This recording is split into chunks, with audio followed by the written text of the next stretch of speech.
Uh, Indigenous development of some of the highest power lasers in country like continuous wave carbon dioxide laser of power up to 15 kilowatt. Then transversely excited atmospheric carbon dioxide laser of 1 megawatt peak power, 500 hertz repetition rate and 500 watt average power, 5 watt 500 watt Nd:YAG laser and semiconductor diode array is to his credit. Since 2000, he is a professor in mechanical engineering department at IIT Kharagpur. His current research interests include various laser materials processing applications such as water-assisted and underwater laser processing, laser welding of similar and dissimilar materials, laser metal forming, laser surface engineering through transformation hardening, remelting, alloying, and cladding, additive manufacturing, laser-assisted cold spray coating, laser shock pinning, and online process monitoring of laser material processing. He has authored more than 180 journal papers and 300 conference papers, 5 book chapters, and 4 patents. He has guided 11 PhD students in physics, mechanical engineering, chemical engineering, as well as electrical engineering. Currently, he is guiding 10 more PhD students, and he is a founder, life member of Indian Laser Association. So we are very much privileged and honored to have you with us, sir. Uh, I thank you for kindly accepting our invitation within a very short span of time and kindly agreeing to put forward your expertise in this particular faculty development program. I welcome you, sir, to this session, and I kindly request you to start the session. Thank you very much, Professor Mahapatra. It is indeed my honor to be a part of your current program. And certainly I will like to share my experiences, the work I do, and my current research interest. I greet everyone, all the participants. Hope everybody is doing great. And I will share my projection, and then I will try to take you through my current research as well as certain introductory part, so that you can understand and appreciate the intricacies of the laser application in additive manufacturing. So let me present my slide. Your entire screen. Now, if I go to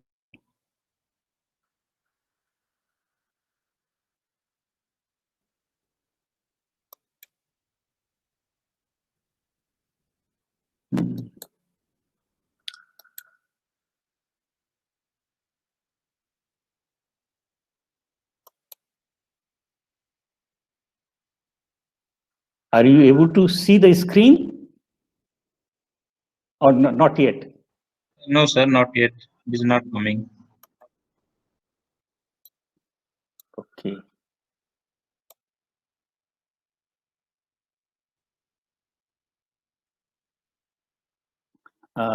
Now, still not? Yes, sir, it started coming. Okay, let me see.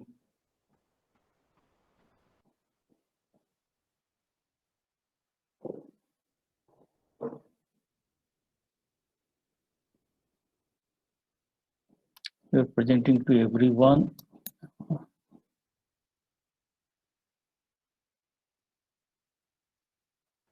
Yes, sir, now your screen is visible.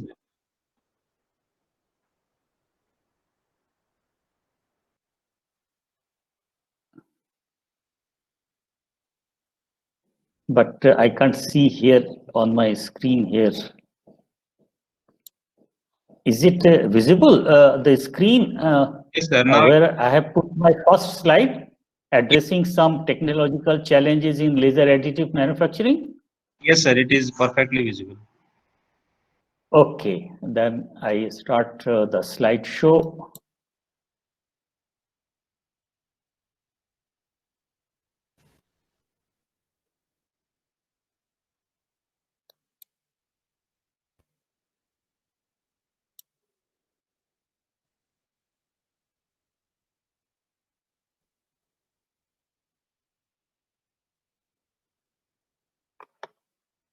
Okay, so the full screen is now visible. Yes, sir. Okay, then I start. So my topic of today's deliberation is addressing some technological challenges in laser additive manufacturing. The outline of my presentation that I will like to introduce the 3D printing or additive manufacturing, and I will provide an overview of that. Classification of additive manufacturing processes, lasers in 3D printing or additive manufacturing, special properties of laser beam relevant in 3D printing and additive manufacturing, or laser material interaction when we try to process any material for additive manufacturing, then what is the physics behind laser material interaction. Some of the scientific and technological challenges which is still preventing widespread of this technology in industry. Recent studies which is for addressing some of these challenges, technological challenges, which we are currently doing at IIT Kharagpur. And then with that, I am going to conclude. Now, some of the initial part could be repetition, because you had been listening about the 3D printing and additive manufacturing by other presentations when this program started. However, just to have the continuity, I'm going to just briefly tell you what are the different methods of additive manufacturing. So according to ASTM definition of additive manufacturing, which is also commonly known as 3D printing, can be defined as the process of joining materials to make parts from 3D model data, usually layer by layer, as opposed to subtractive manufacturing and formative manufacturing methodologies. So compared to the conventional method of subtractive manufacturing and formative manufacturing, this is the additive manufacturing. And if you want to take an example of like a tumbler, so it is a 3D CAD model of the tumbler made, then you make the STL file in order to define the surfaces in terms of triangles, and then you slice it layer by layer, and after slicing with the software, you try to now take this, and you have defined the tool path, which could be a laser or electron beam or any other method based on the process with which you are developing the 3D part, and then try to deposit the material as per the slice which are made here. Wherever the material is there in this thin slice, there you deposit the material, and then afterwards you deposit over that layer, and thereby you go on building up this entire job layer by layer with the help of any additive manufacturing process, and then at the end you get the 3D object made out of that. Now, what are the different types of AM processes? Large number of additive manufacturing or 3D printing processes were developed. So ultimately, those are now classified in 7 different processes.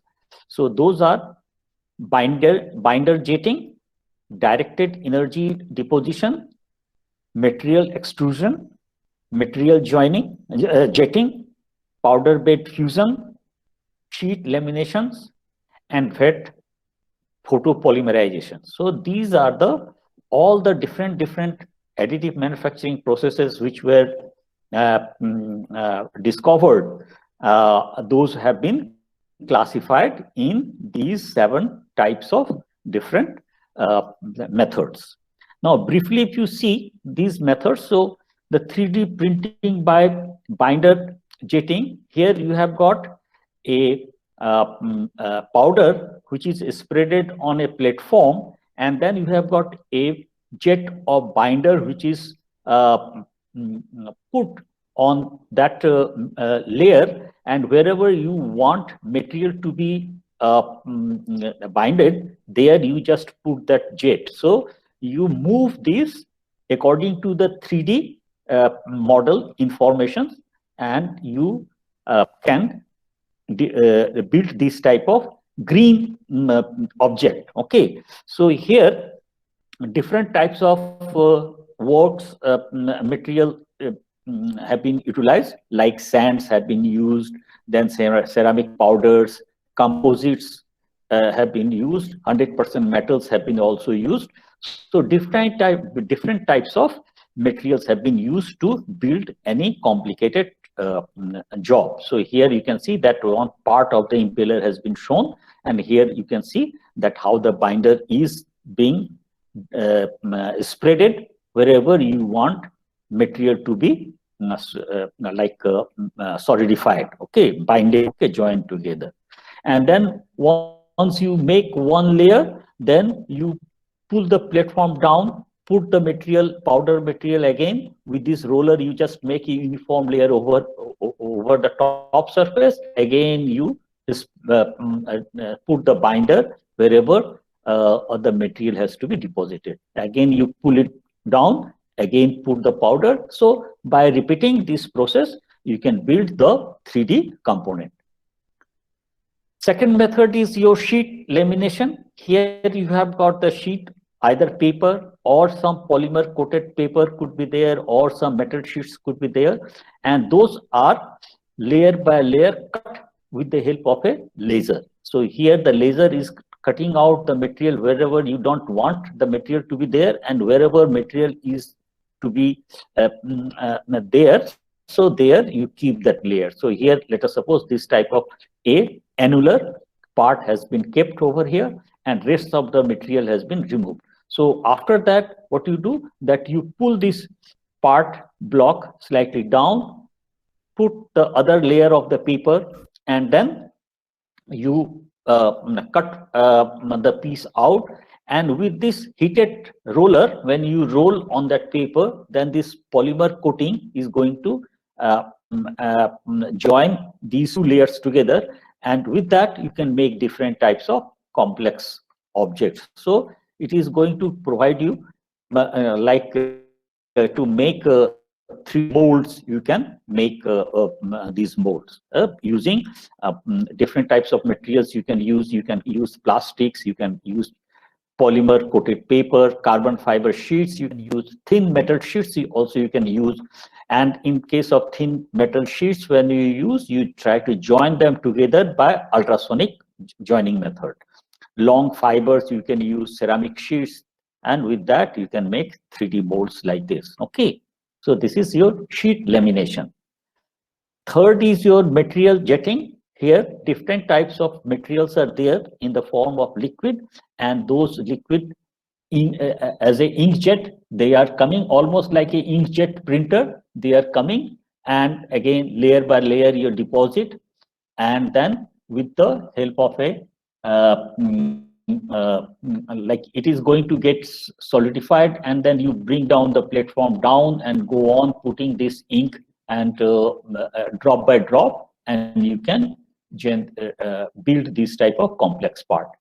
This is finding good applications in producing lot of personalized biodegradable scaffolds. Okay, you can see that here the biodegradable different parts have been made of the human body, and this heart valve sort of a thing they have tried to make. So you can make this So here the droplet of built biomaterials are selectively deposited through inkjet, and material could be polymer or cell suspensions could be there, and you can have for biological applications. You can use for making different personalized scaffolds.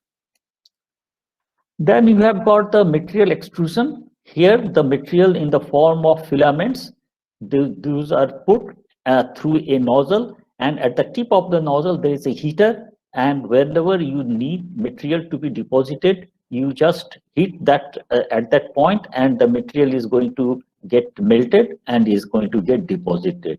And with that, you can make different types of complex, like here, the mold of engine, automobile engine is being made. So here the materials you use is the thermoplastic polymers or nylon or ABS plastic fibers. These are passed through a heater to fuse and deposit layer over layer. Okay, and you can make complex, that is the mold of a complex turbo blade, okay, impeller.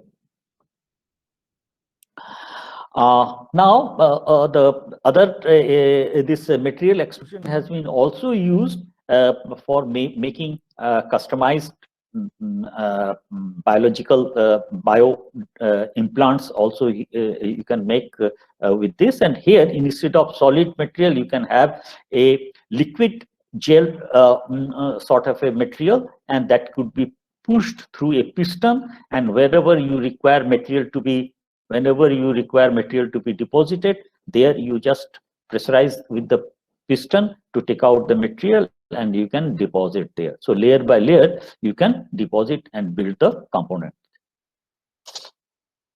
Coming to fifth methods of additive manufacturing or 3D printing, this is known as a wet photo polymerization or photostereolithography. And here there are another phenomena that can take place, and that is known as a two-photon polymerization. The polymer could be done by a single photon as well as a two photon. So when we use two photon, it has got some interesting implications that we'll try to see. So here you have got a resin which is sensitive to ultraviolet radiation or visible light, and when it is exposed to visible light, then the resin molecule that tends to this bond tends to break, and when they combine with other molecule, then they form a chain, and like that a long polymeric chain is formed. Okay, so as per the 3D design, you scan the laser beam on the resin surface, and there wherever the material is needed to be retained, there the polymerization takes place. Again, you bring the platform down, the resin will come over a thin layer of resin on the part which has been already deposited or polymerized, and again you scan the laser beam as per the 3D model. Like that, you can make these type of various components. So here you use either visible light or ultraviolet laser light you use. When you get this may not be completely hard, then after that you take it out, put in ultraviolet arc lamp, and with that it is going to get completely cured, and a solid piece of the 3D model you can build like that. So it has got a lot of applications, is biomedical applications as well. As you can see, that different types of components have been made, parts have been made for biological applications. So it is like you can see that here adding here it has been designed here. Now, when you use this two-photon polymerization, then this effect has been exploited to make 3D printing at nano scale size, okay, features. Okay, here whenever laser beam is focused at in the resin, there wherever the laser intensity is above certain threshold, there through two-photon process, the bond breaks and polymerization takes place. So since the when you use the Gaussian beam, you focus down to very small spot, and at the tip of the Gaussian beam, whose shape is shown over here, as you can see, that intensity is maximum at the center. Now you control the laser power or in such a way that only in the zone where the intensity is above this vertical line, the threshold, only there the two photon polymerization is taking place, and there only the polymer is going to form. So this volume, this area could be of less than 1 micron. So you can put a droplet, or you can produce a polymeric drop of less than 1 micron size, and then you just move these laser spot in the resin, and you can prepare a layer, polymerized layer with the resolution of around less than 1 micron. So like that, by exploiting this method, a model of IIT Kharagpur main building, you can see that it is having a watchtower which is around 7-floor height, that has been made in a model, and you can see the model how with high resolution this model has been made by 2-photon polymerization. And this, the entire size, you can see the scale is only 20 micron. So the entire size is of the order of the height is around 200 micron. Okay, and this will be around 500 micron. So less than a millimeter dimension, entire block in prepared here. 3D 3D features have been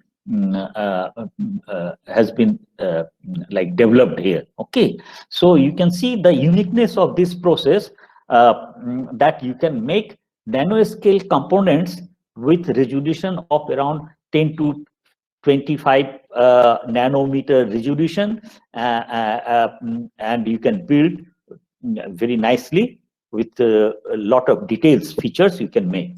And this is the SEM picture, scanning electron microscope picture. Okay, not even the optical. Okay.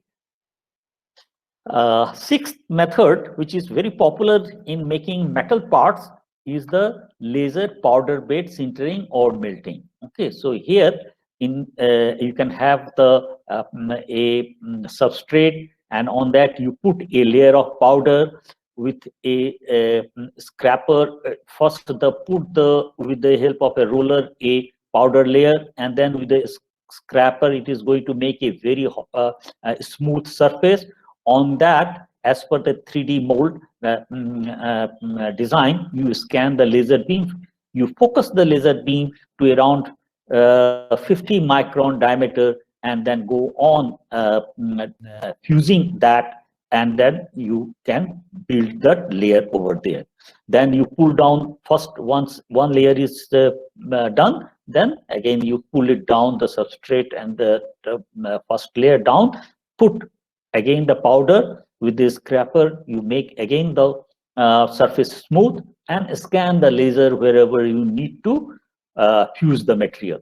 So like that you go on repeating the process, and with that make these type of different types of components you can make. Okay, here you can use different types of metal powders like titanium, cobalt, chromium powder, steel, different types of steel you can use. Then you can use ceramic and composite of metal and ceramic. You can use biodegradable metal like magnesium, iron, zinc. So you can make components, scaffold with the help of this 3D printing method. Different types of geometry you can make. Applications: prototyping, direct part fabrication. Then for biological applications, you can make bone scaffold, hip joint you can make, facial, cardial, and denture applications you can make in different takes. So it is a hip joint, one part. This is again the another part which comes over here, and this is the cup within which it is being, while it is in use, it rotates around this cup. Okay, this is the a tooth has been made, the tip of the tooth or cap of the tooth for the placing on the decayed tooth. You can put that. So this is one of the machine which has been procured. This model has been recently procured in IIT Kharagpur, and this is being used to make all these different types of SLM components. Seventh and last method is direct metal deposition. Here, this is a one-step process.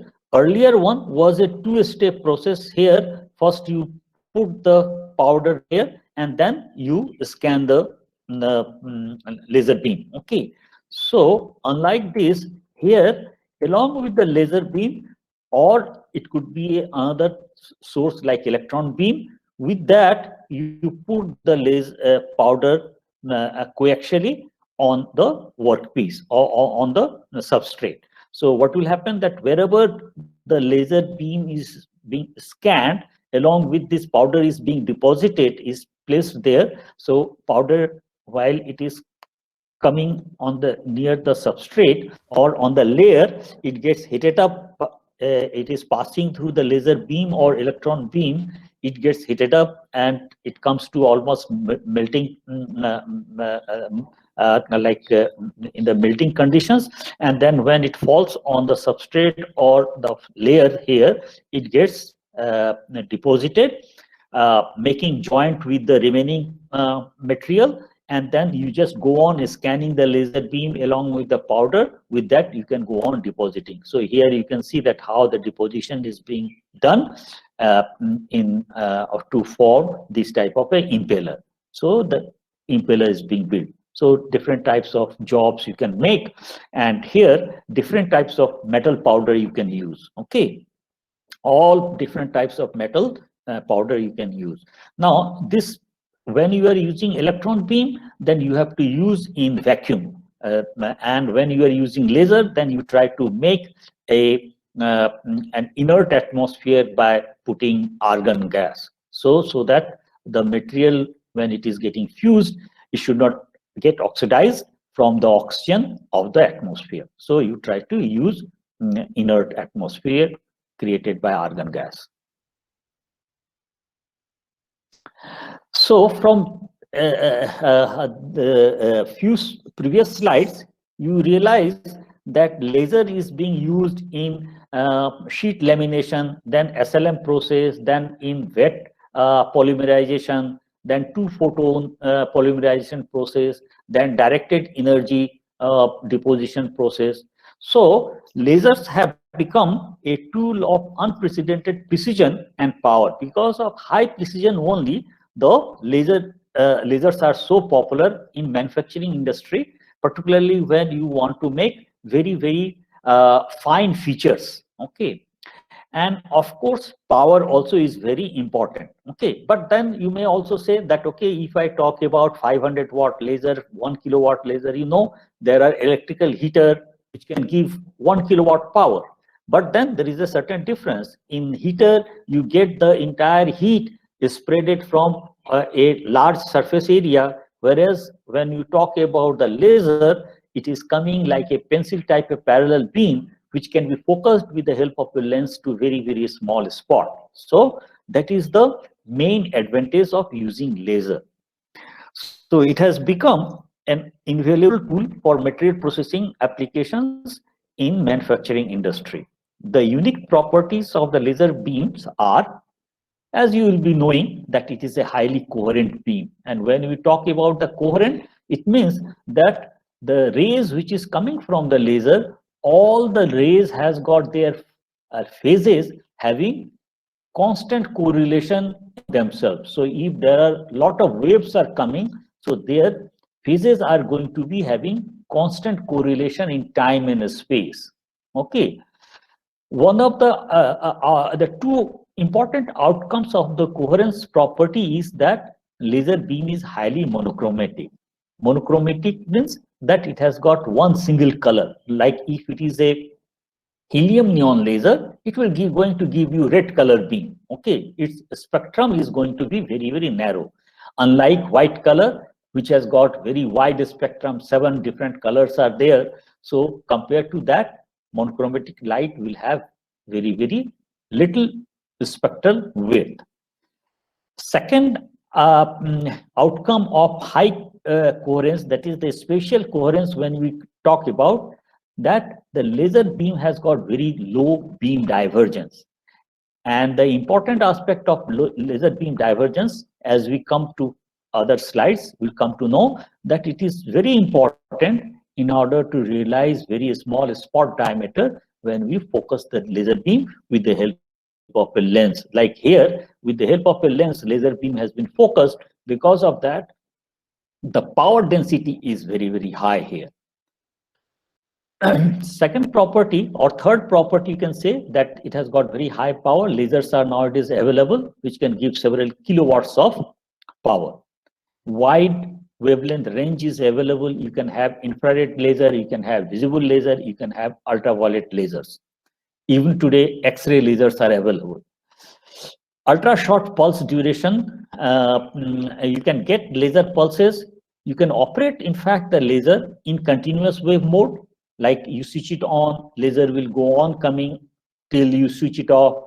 You can also operate in pulse mode. In pulse mode, you can control the pulse duration from time duration of 1 millisecond to 20 millisecond. You can go to microsecond time pulse duration. You can get nanosecond pulse duration. You can get femtosecond. You can get even hundreds of femtosecond.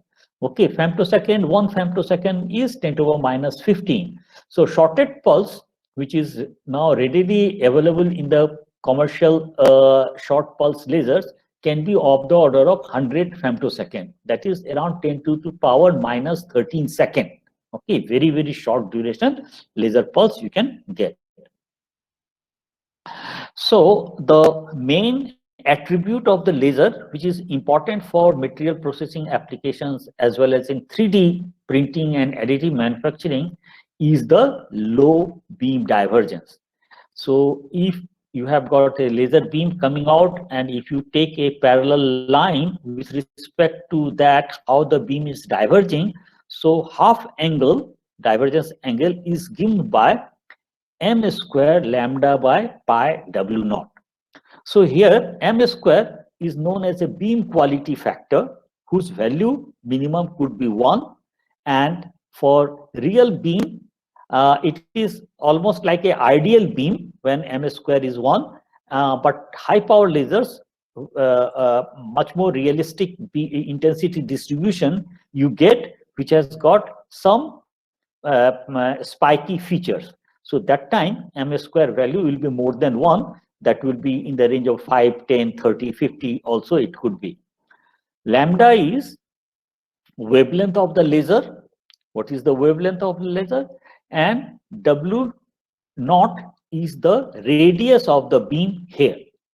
So if you know what is the beam radius or diameter, what is the wavelength of the laser, and what is the m square, that beam quality factor, then you can find out what is this beam divergence by this expression. So a typical laser will have beam divergence in the range of around 0.06 degree, 1 millirad. So 1 milliradian will be equivalent to 0.06 degree. So very little beam divergence is there. Okay.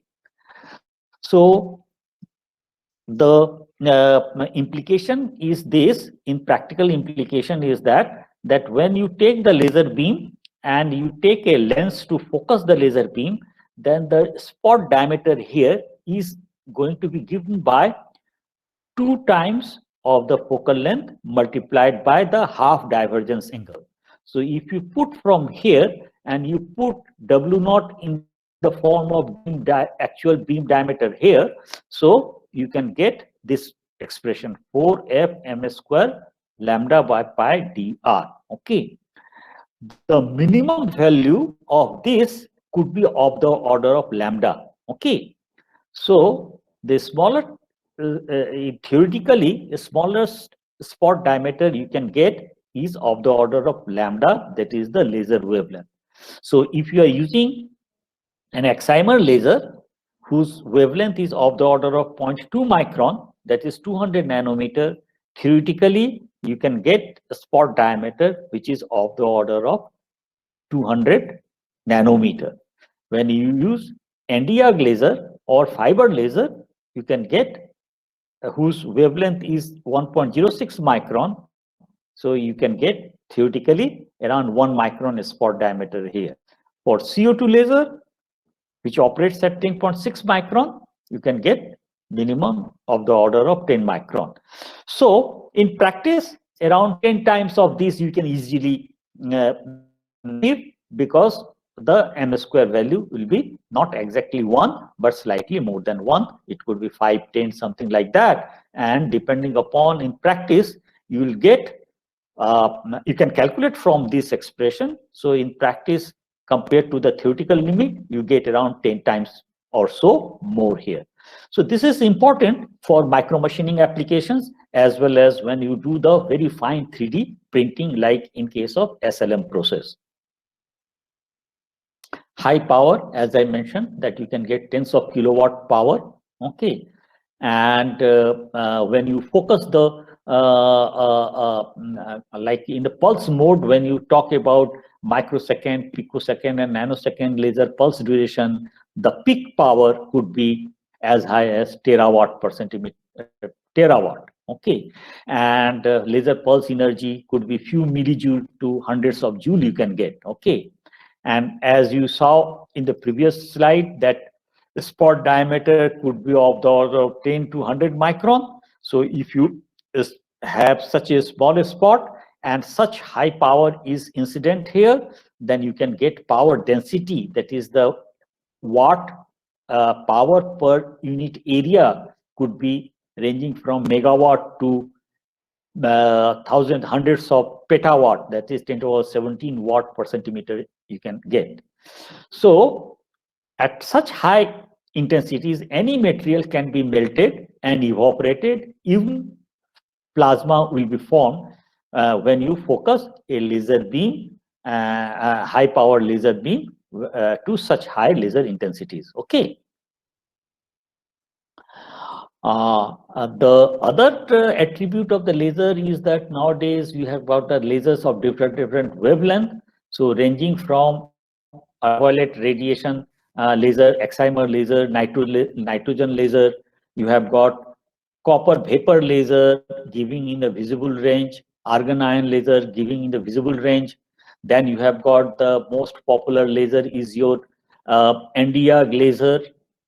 This is the Nd:YAG laser you get here. 1.06 micron is the Nd:YAG laser you get. No, here. This is the Nd:YAG laser or glass laser, 1.06 micron here. This is most popular laser in industry. Semiconductor lasers, they give in this zone. Then you have got other popular laser which are used in industry is CO2 laser operating at 9.2 to 11 micron band. Okay, so here you can get. So in industry, a couple of lasers which can be counted on finger can be used. One is CO2 laser. Most common wavelength is 10.6 micron. Then you have got the Nd:YAG laser operating at 1.06 micron. Then you have got the Ruby laser, 0.69 micron. Then you have got argon ion laser. These are operating at around 0.4 to 0.5 micron wavelength. Got the excimer lasers operating at around 0.1 to 0.3 micron. That is the excimer lasers in ultraviolet regime. So 4-5 different types of lasers are have been developed at such a level where you can use in industrial floor or in laboratory very easily. Other specialty of laser beam, as I mentioned, that you can get laser operating in continuous wave mode, millisecond pulse, microsecond, nanosecond, picosecond, down to few femtosecond you can get. Okay, very short duration pulses you can generate. So by controlling the pulse reaction time with the material and controlling the laser power density or laser intensity, that is watt per centimeter square, you can obtain different type of material processing. You can get surface hardening by transformation hardening, which requires very low power and reaction time is in the range of second. If you go to slightly higher power, where the material is going to get melted, you can have surface remelting, cladding, alloying you can do. You can do also, you can realize even with certain high power and shorter pulse duration, you can do the cutting of metal sheet, and also slightly more power density, you can get the deep penetration welding and shorter time. Okay, so then you go less time scale in a pulse laser you use, higher power density, you can realize the drilling. So drilling in metal, non-metal you can do. Okay, if you have got a very short pulse duration in the range of tens of nanosecond, then and power density of the order of 10 to the 7, 10 to the 8 watt per centimeter square, you can get the surface glazing, like glassy surface it can form. Okay, and the surface tribological property you can improve. At such high intensities, at around 10 to the 8 watt per centimeter square, the material is going to start vaporizing.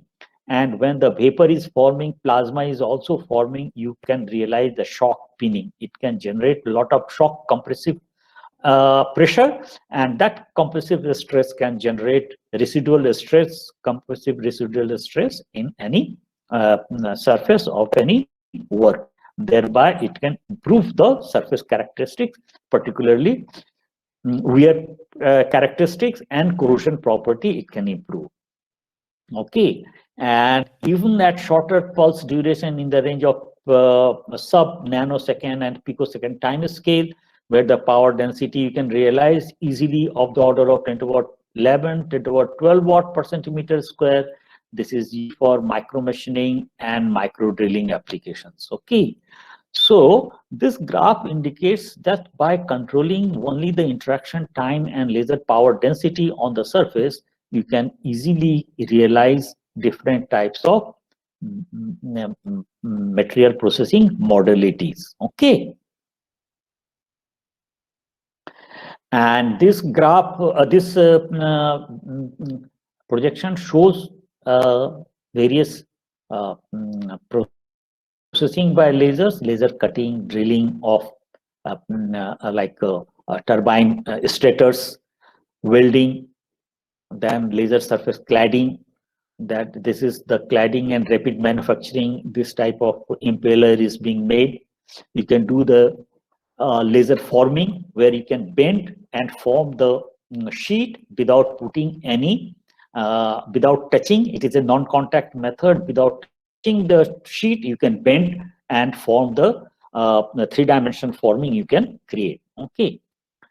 Then by using ultra-short laser pulses, you can make this type of processing inside a transparent material. Okay, so you can see that the laser beam has penetrated inside the transparent material.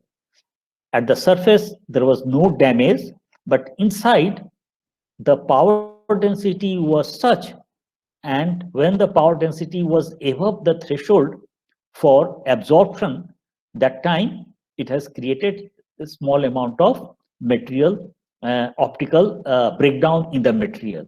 So like a small tiny spot of the volume of the order of few microns are optically damaged, and then that becomes a light scattering center. Now you can move the laser spot inside this volume, and those tiny spots you can make, and with that you can create this type of three-dimensional image inside this transparent material. So this type of these are all gift items you can collect from any gift shop, and these will be available in, nowadays it could be available of around 300-500 rupees, such beautiful things. And these can be made even what is called your own personalized. If you require large number of gift to be given, then you can make a personalized three-dimensional pattern. Okay. Here the laser shock pinning is being demonstrated. Laser beam is falling here, and this is the impeller where you want to improve its wear characteristics of tip of the impeller. So you can do that. And then 3D nano fabrication through 2D two photon polymerization, that is has been shown over here. Okay. So what are the lasers which are used in this 3D printing and additive manufacturing process? So among the various lasers which we have discussed, the lasers which are used here in 3D printing and sheet lamination, mostly the CO2 laser for cutting plastic sheets, Nd:YAG laser, and fiber lasers. So that the process is cutting off lamination sheets, metal sheets or plastic sheets, ceramic sheets you can cut. In case of wet photopolymerization, you use argon ion laser or helium cadmium laser or second harmonic of Nd:YAG laser. So these are all visible laser. And when you are working for two photon polymerization, that time you use femtosecond laser, okay, which can produce very high intensity. Then for laser powder bed sintering or melting, you use mostly the fiber laser is very popular. Okay, so here for sintering and fusing of metal powders you use. In direct metal laser deposition, you use CO2 lasers, fiber lasers. So the fiber lasers are most common now to do melting and fusing the powder material. Okay, metal powders. And how the laser beam gets absorbed, what is the material characteristics which determines the laser absorption? So whenever a laser beam is falling on any material, part of the laser beam is going to get reflected, part of laser beam is going to penetrate, and then some part is going to utilize to do certain heating or chemical reactions. If you have got some metal where the chemical reaction is going to take place, so that type of thing can happen. Some part of the laser beam, when it is getting absorbed here, it is going to heat is going to conduct. Okay, so all these phenomena can happen. Okay, now how much is going to get reflected in a metal and how much is going to get absorbed in a opaque metal, it is determined by refractive index of a material.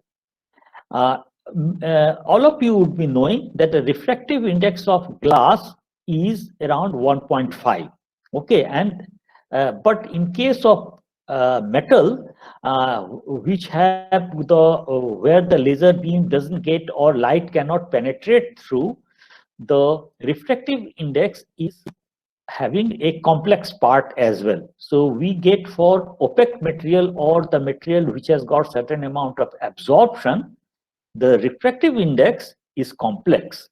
So refractive index of that material could be given by n star complex, and n is the real part minus ik. So k is the imaginary part of the complex refractive index. So if you know the, and for different laser wavelength, for or light wavelength, the refractive index of metals are known for gold, silver, steel, copper, aluminum. For all different metals, this complex refractive index is known. So from those results, you can find what is the surface reflectivity when the light is falling perpendicular to the surface. So the reflectivity is going to be n minus 1 whole square plus k square divided by n plus 1 whole square plus k square, where n is the real part, k is the imaginary part of the complex refractive index. So if you know this for a given metal, you can find out what is the surface reflectivity. So whatever laser power is R times of that power is going to get reflected out. What is going to be the absorption? So absorptivity A will be 1 minus R reflectivity minus T. That is the transmission. Now, in most metal where there is no transmission of light, the T is 0. So the absorptivity of metal surface can be given by 1 minus R. So once you know the data of complex refractive index, you can find out what is the absorptivity of a metal surface. Now, when it has got absorbed, then what is the depth within which the laser beam or any radiation is going to get absorbed is given by the absorption or attenuation coefficient, alpha. So alpha is equal to 4 pi k by lambda, where k is again imaginary part of the complex refractive index of the material, divided by lambda. Lambda is the wavelength of the light. So if you know what is the wavelength of the light, like in case of Nd:YAG laser, it is 1 micron. K for a metal surface, if you know, then you can know that what is the depth within which light is going to get attenuated by, or how quickly it is going to get attenuated. Inverse of alpha is known as the attenuation length or optical skein depth. So the optical skein depth, where the laser beam intensity is going to decay down exponentially. So that is given by inverse of alpha. So LA, the skein depth, is lambda by 4 pi k. So you can find out. I may say that in most metal, K is larger than N. In that case, N minus 1 and N plus 1, they tends to become negligible with respect to K. So this expression R tends to become almost more than 90%. So correspondingly, the A is going to be very small, 5 to 10%. What does it mean? That whenever a light or laser beam is incident on a metal surface, almost more than 90% is reflected out. Only 5 to 10% is getting absorbed. Now, this 5 to 10%, where it is going to get absorbed? So, if you put this value of K here, you find that the attenuation depth or skein depth is of the order of only few nanometer range. It means that whatever laser beam power is getting absorbed, it is going to get absorbed on the top surface of the material, that metal, and that will be in the range of nanometer only. Okay, and whenever we talk about the processing, it is in the range of millimeter or half a millimeter or hundreds of micron. So compared to that, the depth within which laser beam is getting absorbed is going to be absorbed on the top surface within certain nanometer. Now, when it is getting absorbed in such a small thin layer, the temperature is going to be very high, even though the initial absorption is only 5 to 10% of the total laser power. Once the temperature of the surface goes up, then your absorption reflectivity tends to reduce and absorption starts increasing. And when material gets melted, absorption becomes almost 100%. Okay. So this is the basic characteristics of laser material interaction. Okay. When we talk about polymerized stereolithography, when we are trying to cure the what is called any resin, that time the laser beam, the visible light or ultraviolet light tends to penetrate up to certain depth, and there is a certain threshold critical energy density required for curing. Up to that, you can cure the material in one pass. Okay, so for a given resin, they will mention that what is the threshold energy density for curing. This will be known. So once you know that, then for a given laser energy or laser power, you can find out that up to what depth in one single pass, I can cure the resin. So there also you can find out by this exponential relation that what is the depth up to which I can cure. And when you scan the laser beam, then you can go on curing wherever you are scanning the laser beam there. Now, some of the problem comes in case of when we are using additive manufacturing, because in additive manufacturing, in every time we talked about metal powder. So when you talk about the metal powder, that time what will happen, the metal powder thermal conductivity, density and everything is not going to be as a solid material. In solid material, one can easily find out that the temperature rise is going to be given by this expression. Here, A is the absorptivity, PL is the laser power, D is the diameter of the laser beam at the spot where it is focused here, K is the thermal conductivity, rho is the density, and Cp is the specific heat. Okay, and rho Cp is known as a heat capacity. Okay, so it depends on the material characteristics, thermophysical property of the metal, and V is the scan speed at which the laser beam is scanned over the workpiece. Okay, now the K, rho, Cp, etc. is not going to be the same when you consider powder bed and the solid surface.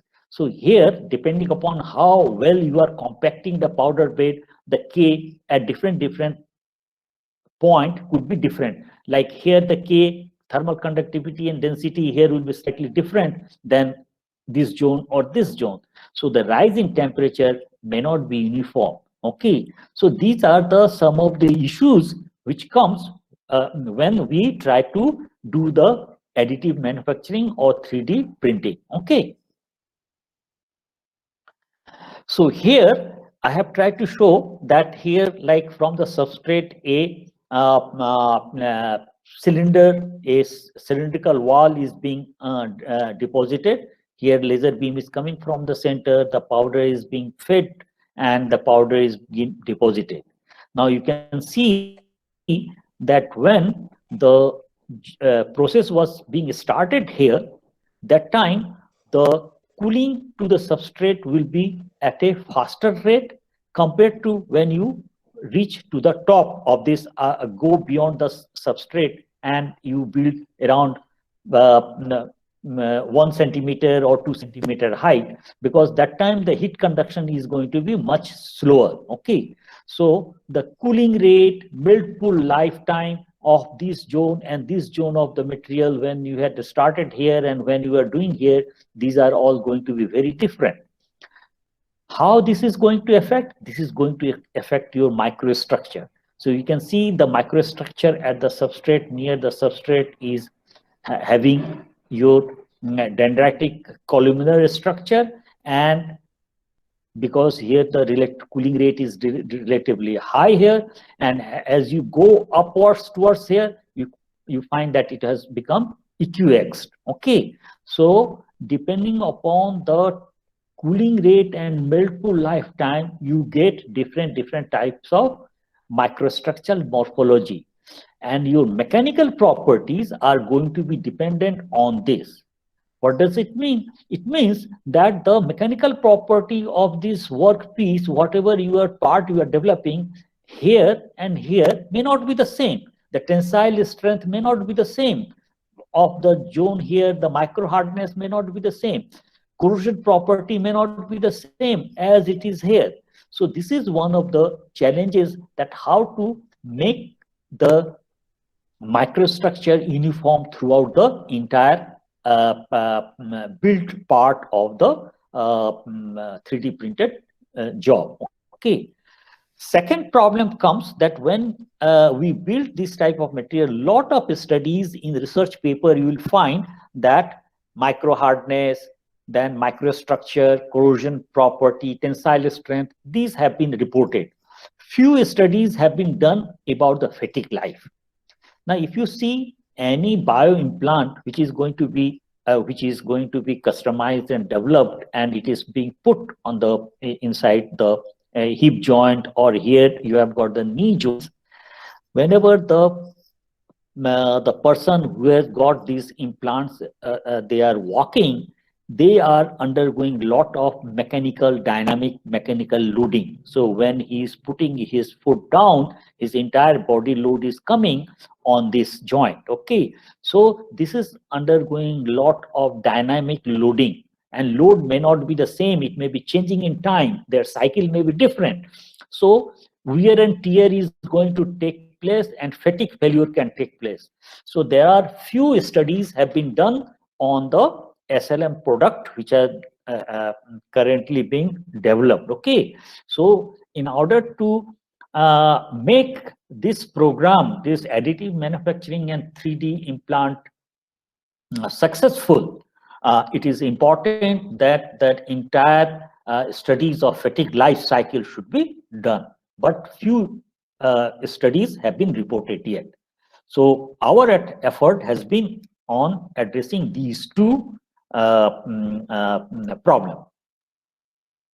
So this graph, many of you who have studied the material science or metallurgy, you know that the type of morphology you are going to get, equiaxed dendrite or columnar or cellular or planar, it all depends on what is the temperature gradient and what is the solidification or growth rate. If your G/R ratio, temperature gradient divided by solidification growth rate, if it is very low, you get equiaxed. If it is moderate, you get columnar. If it is more than that, you can get cellular. And if it is very high G/R ratio, you get planar. So this is going to determine how the microstructure is going to build. And G into R is going to determine the cooling rate, and this cooling rate tells us about what is the grain size or dendritic arm spacing. When the dendrites are formed, then depending upon the cooling rate, your arm spacings are going to be different. Okay, so this is very important.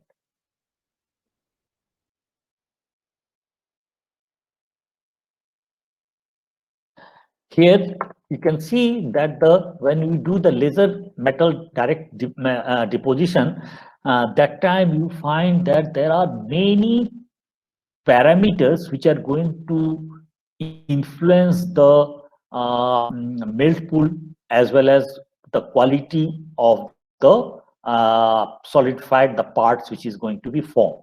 So the clad quality, geometry, microstructure, hardness, and everything will depend on your ambient conditions, material conditions, powder feeding system, molten motion device, what is the relative speed, and the laser. So there are so many parameters which are going to affect the output quality of the clad.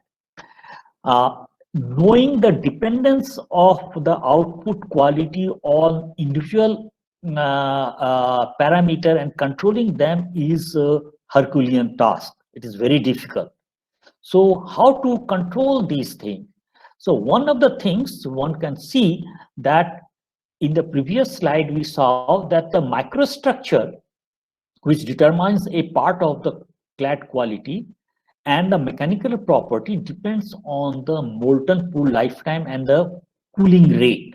Okay, GR ratio and G into R, those parameters.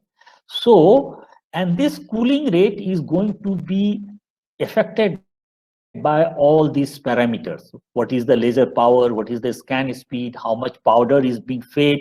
So, if somehow we are able to measure the cooling rate of and melt pool lifetime, then and try to correlate with the microstructure, then we can generate a database correlating the microstructure of AM parts with the cooling rate.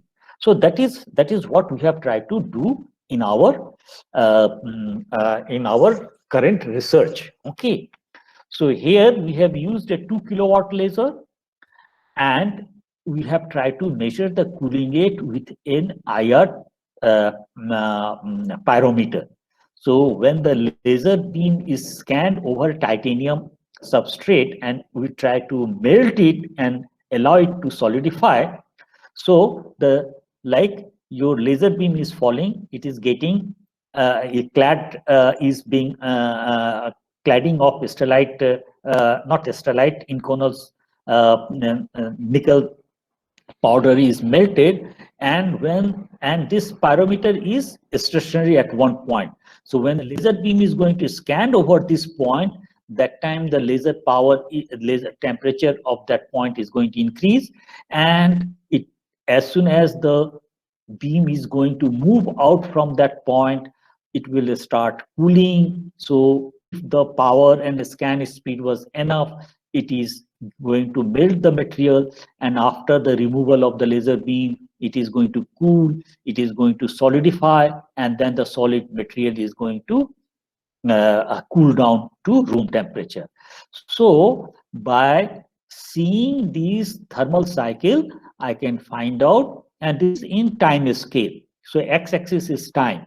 So I can find out, so here from the liquidus to solidus temperature it is coming, and from here the solid material is cooling down. So from this we can find out the cooling rate, and from this cooling rate, after this material is cladded, single track is generated, you can slice and try to study its microstructure. So here we have tried to do with different types of nickel and nickel ceramic composite. Okay, so here all these materials which we have used, we have shown over here. And this is the first paper we published on online monitoring of thermocycle and its correlation with microstructure in cladding of nickel-based superalloy. And here we try to see the effect of laser power, how it is affecting the cooling rate. This is the effect of the laser scan speed, how the cooling rate is changing. One can see that when we are changing the laser power from 400 watt to 1200 watt, 3 times we have increased the cooling rate, which is determined by the slope. Slope is almost the same, all are almost parallel.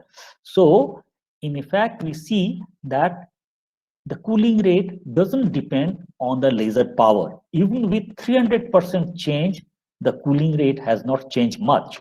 But when we are changing the laser scan speed, you can see the slope. When the scan speed is very fast, it is of the molten pool and solid material is very fast compared to the case when the scan speed is very slow. So here from 400 millimeter per minute to 2000 millimeter per minute, we have to scan and we have tried to find out what is the cooling rate. So from this graph, we have generated peak temperature, cooling rate, and melt pool lifetime. So melt pool lifetime is the extent of this when from the liquidus to solidus temperature. So these we have determined. Now we have tried to correlate with the microstructure. If you see the in Inconel 718, there is a niobium is there. Niobium is the strengthening phase. If the cooling rate is very slow, then the niobium tends to make lapse phases, and it doesn't provide the strengthening characteristics of the Inconel. So we need to understand under what conditions you get very low niobium lapse phases. So if you see, when we are operating at 1400 millimeter per minute speed, that time the lapse phases heights are very small compared to the case when we are doing this processing at 600 millimeter per minute speed. That time you see that the height of the lapse phases has increased. So depending upon this type of process conditions and what type of lapse phases and microstructure is generated, you can see how the micro hardness changes. So if you are operating at around 600 millimeter per minute, where the lapse phases are very high and niobium is not available to strengthen, give the strengthening property, that time the micro hardness is very low compared to the case when you are doing the processing at very high speed.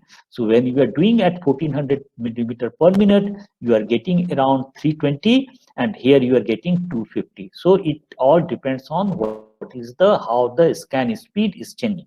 So if I know the temperature history, then we can correlate with this.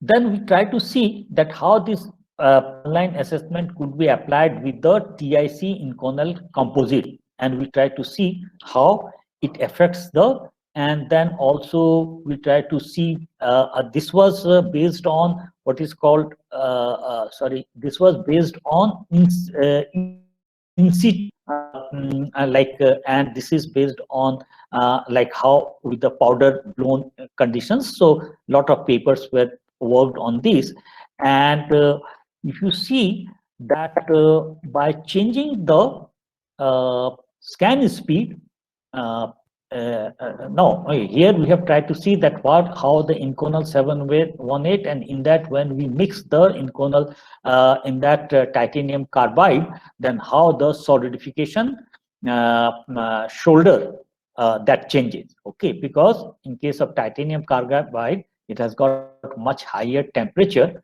melting temperature, so it tends to shift the solidification shoulder. Okay, so from Inconel, the lower value, and when you have got the TIC, so from these characteristics one can understand that how much percentage of TIC is present in the mixture.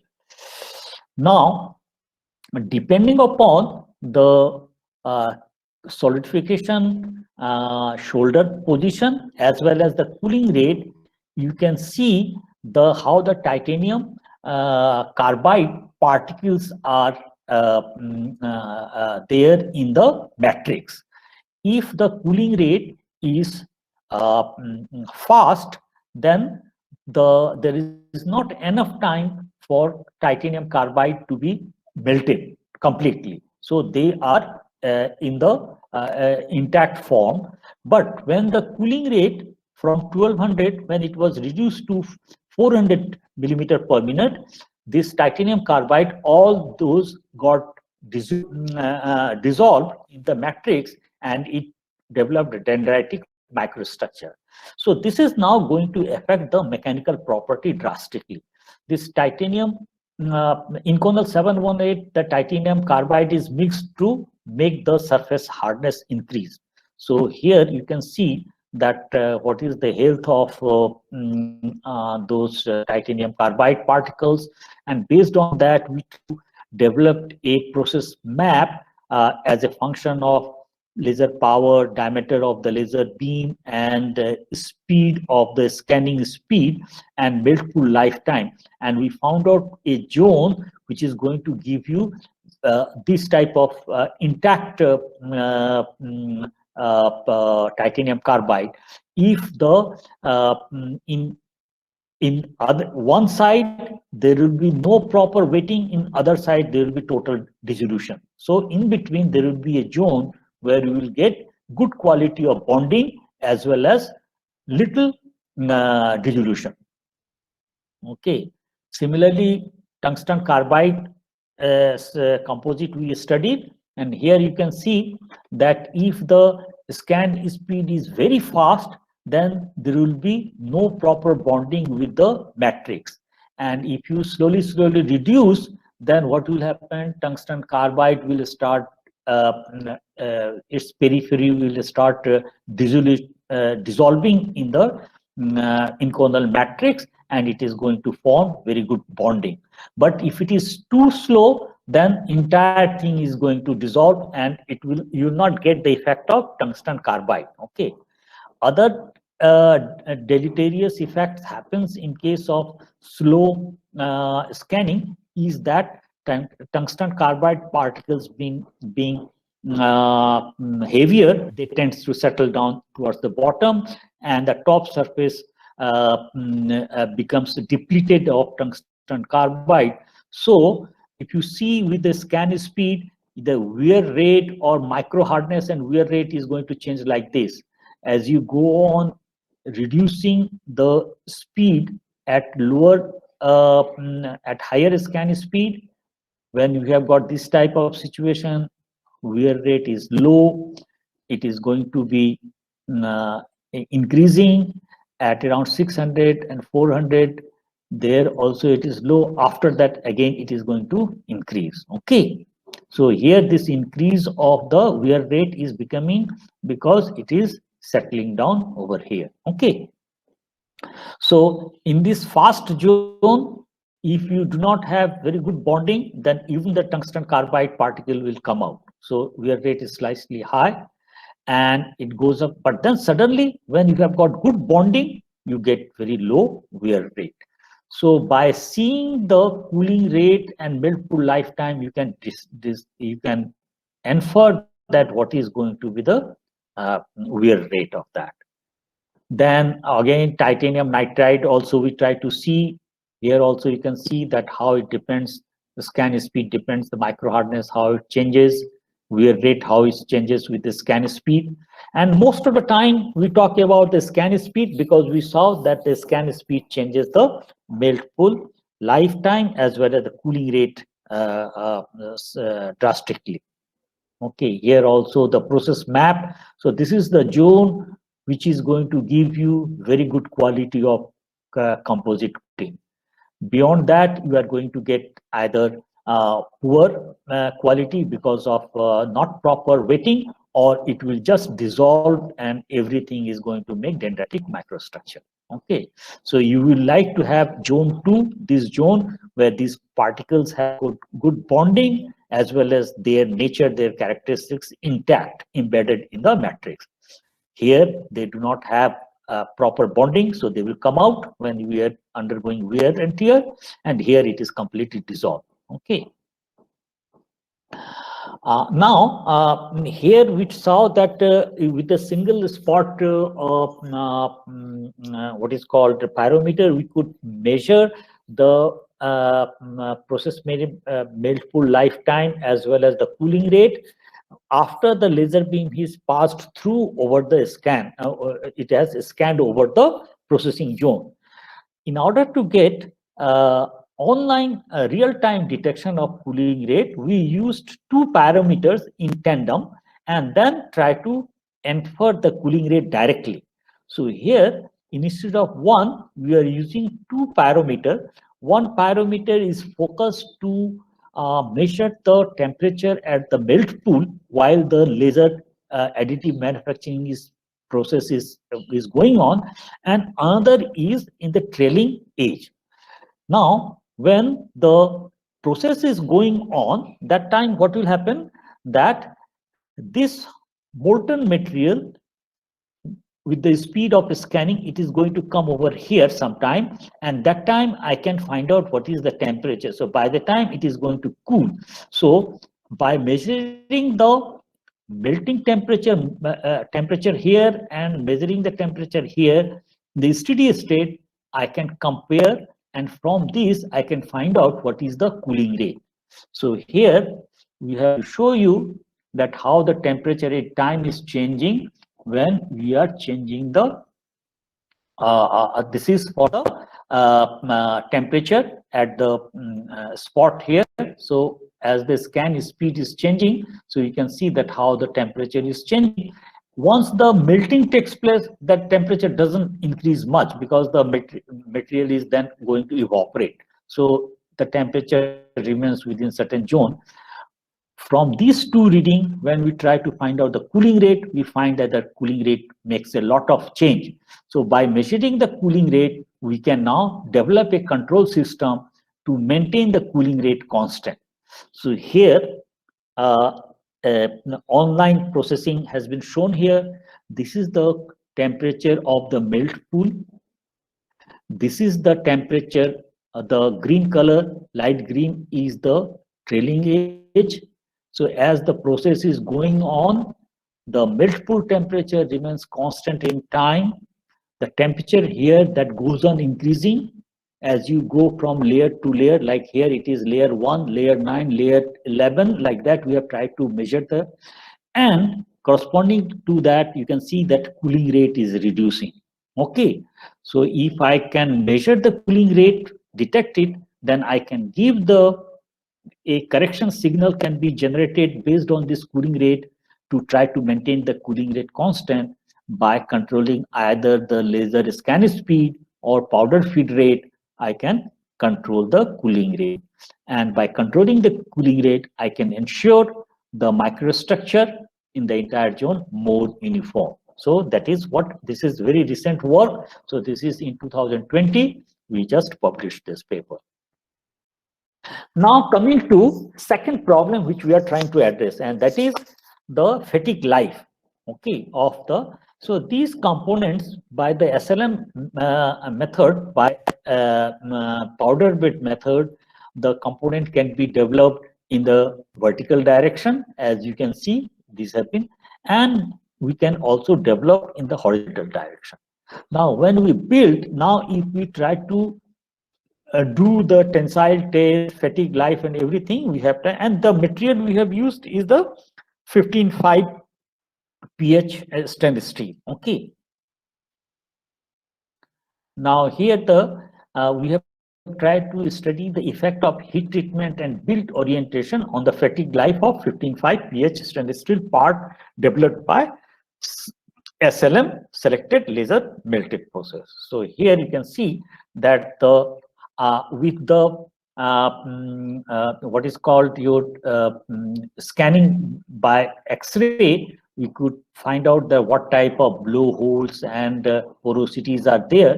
So you can see the vertical direction when you build, that this type of characteristics you get. In horizontal, you get this type of characteristics. You get the VSD picture. It is going to give you the grain, and you also get what type of precipitates of copper. In this, this is pH is the precipitated hardened steel. So the copper, once it gets precipitated in nano and submicron size, you get slightly better micro hardness, okay, and property.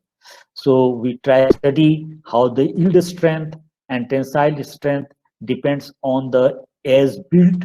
In as built, this is the vertical component, and this is the horizontal component. So you can find that the horizontal component has got slightly better yield strength as well as the tensile strength. Okay, and it is heat treated by different heating cycle and cooling cycle, and how the mechanical properties are changing, that we have tried to study. So these are the static property, and here is the dynamic. This is the fatigue life. So you see that the fatigue life of as built vertical has got this type of, here the reversal number of reversal cycle, and this is the how much stress you are putting. Okay, so as the stress is high, the number of cycle before it fails, it is low, and when the stress is less, then the number of cycle it can survive is very large. And this is compared with the raw material. So you have also make the raw material casted material and try to see. So, and these are for the red one is the for the horizontal build. So horizontal build lifetime is fatigue life is slightly better compared to the vertical one. So one can see the effect of build orientation on the fatigue life. Similarly, the heat treatment when you do, so in heat treatment, you can see that for higher load, its life is slightly improved compared to as built condition. But this thing doesn't get reflected when you have got lower load. Okay, so all these are very important to know when you try to develop these components for any bio implants. Now the heat treatment on microstructure and mechanically and corrosion properties also we have studied. So here, like as I was telling, that the different types of heat cycles, heating and cooling cycles were done for these 15.5 pH steel, and then the microstructure, that how much percentage of martensite, austenite, and chromium carbides are there for different types of heating cycle. We have tried to see what type of retained austenites and copper precipitates, these things were also studied. These are very important studies, and corresponding to different heat, these things were also studied. These are very important studies, and corresponding to different heating cycle, heat treatment schedule, we have tried to study how the yield strength and micro hardness is changing, how the corrosion properties are changing. Okay, so for different, depending upon what type of practical applications are there, one can choose a particular heat treatment schedule after you form the parts and then you put in a oven. So depending upon the applications and characteristics requirement, you can choose a specific heat treatment schedule. We have also tried to see the fatigue life on different surface modification characteristics, because when we are trying to see the fatigue life, the crack growth from the surface defects. So depending upon the surface defect, the crack could grow. Okay, so you can see that as built has got relatively lower life cycle, fatigue life, but when you do either you remelt the surface with the help of a laser, or you do the electro polishing, or you do the turning with the turning machine lathe on the lathe, your life could be improved compared to as built condition. Okay, and this is again the raw material, the material, and it is machined. Okay, with the help of a lathe. Okay, so you have got very good uniform surface quality, and therefore the fatigue characteristics better, and compared to as built when you do the machining. So different types of machining has been done here. Here it has been done electro polishing, laser surface remelting, and machined by the lathe. Okay, so all they are giving good result compared to as built condition. This is the mode of failure under variable amplitude conditions. Now, when person is walking, the load may not be constant all the time. So depending upon the type of loading cycles, we have tried to study stress amplitude and loading cycle. We try to study the fatigue life. Okay, so loading cycle means high load, low load, high cycle. So all these things have given a very good information about the fatigue life. So you can see that the two blocks, when you have got the these types of cycle, that time the fatigue life is slightly less compared to the two blocks reverse. So this is the two blocks reverse sizingly. This gives better lifetime compared to this type of blocks. Okay, this is the loading and high loading. It is changing in time, and then you put after certain bunch of 150 cycle, you give 300 cycle of low stress. So this is one way of doing, and this is repeated, and this is another way of doing, where you give low you start with the low stress and then high stress, low stress, high stress. So whether you start from the high stress, you get this type of life, low life, and when you start with the lower cycle, you get high stress. So it is interesting, and these were all analyzed by seeing the what is the mode, what is the mechanism of fracture or crack growth. So these were the studies which we conducted in order to address the two important technological issue. One was the microstructure development, how it depends on the melt pool lifetime and cooling rate, and second was the fatigue life of SLM parts, and how it depends on the different heat treatment schedule, how it depends on the orientation, build orientation, and what is the surface characteristics, and when you modify, polish the surface or heat treat with the laser remelting, how the fatigue life improves. Okay, Now, this slides just summarizes the advantages and disadvantages of the additive manufacturing process. You must have gone through, seen in earlier lectures also, presentations also. So briefly, additive manufacturing, it has got freedom of design. Virtually any shape can be built. If you are making a 3D a model, then you can just make STL file, slice it, and deposit the material.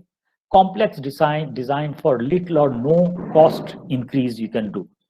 Direct production, no tooling is required, saving of tooling cost and time consuming tooling. So this is safe. Lightweight design, one can design in order to have the required functional properties. You can redesign. One need not go by the conventional design, which is based on the subtractive method. Okay, so one can make light design for same functional requirement. Part considerations, you can reduce the number of assembly requirement by consolidating parts into a single component. There has been one example where around 150 different parts had been reduced to only few parts. Elimination of production steps, even complex objects manufactured in one process steps. Okay, customized implant designed for biomedical applications. Okay, so these are some of the advantages of 3D printing or additive manufacturing. Some disadvantages: slow build rate. As you can see that layer by layer is being scanned. It is not like casting where in one go you can cast the entire part. High production cost, high cost of AM machine, metal powders, and slow build rate. Considerable effort required for application design and for setting process parameter. Complex set of around 180 material, process, and other parameters are there, which needs to be optimized in order to get the desired or the desired optimum property. Manufacturing process component has got the anisotropy. Surface finish and dimensional accuracy may be inferior, which requires post-processing. As you have seen that we have shown that the heat treatment is required, surface polishing is required, so all these things are required. So you do not get directly the quality from this method. You cannot get such quality which can be directly used. This is a serial production process. One by one, a component is built, and limited component size limited by the chamber size in case of SLM process. Okay. So in conclusion, we can see that 3D and additive manufacturing process holds great potential for radically potential of radically changing the way things are designed, built, and supplied to the end user. Okay, so this is going to make actually it is going to bring a revolution in the way the materials are being made and supplied to the customers. However, there are challenges and needs continued innovation, R&D, to develop better understanding of the process and interaction of laser with materials under processing condition. It is also important to monitor and control process for reproducibility and repeatability. The R&D is required to ensure long life under dynamic loading conditions, mimicking real life conditions. And also we need to develop new materials. Nowadays, the materials which we are using for additive manufacturing process, those have been borrowed from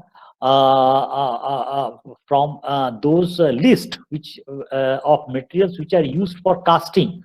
Now in casting, the cooling rates and the process is very different than in case of additive manufacturing, where the cooling rates are very high in the range of several thousands degrees centigrade per second, whereas in normal casting it could be some second in some degree in few seconds or minute. Okay, so suitable for additive manufacturing process, we need to develop new alloying materials. Okay, I like to acknowledge some of the one of my colleague, Professor C.S. Kumar, and my ex-research scholar, Dr. Mubala Gopinath, who is at present assistant professor at IIT Hyderabad, and my other research scholar, Dr. Sagar Sarkar, who is working as a senior scientific officer in my project, one of my projects in IIT Kharagpur. And with that, I conclude and thank you for your kind attention. And if you have got any question, you can please ask me.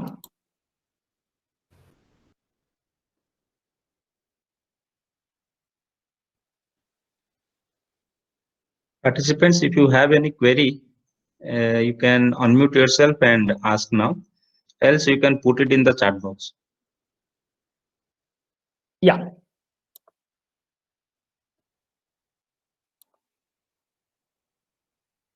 Whether I'm there or I got disconnected. Hello? No, sir, you are there. Okay, fine. Yeah.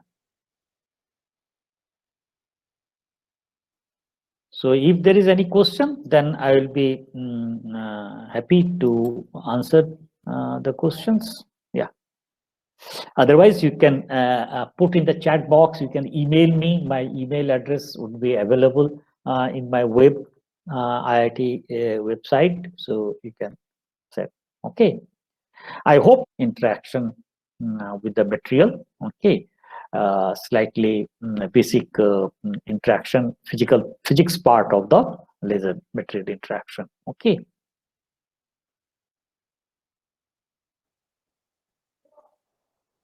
Fine. If Yes, sir. you I do don't not have think any question, there are any queries from yeah, participant side. participant. Yeah. So I could I see would that like you to have thank got you good once number again, of sir, participants. Yeah. for Sure. taking Thank out time and kindly agreeing to put forward your expertise in the field of this, laser additive manufacturing. We got Thank you a very deep much. insight into this particular domain. The session was very much informative and interesting.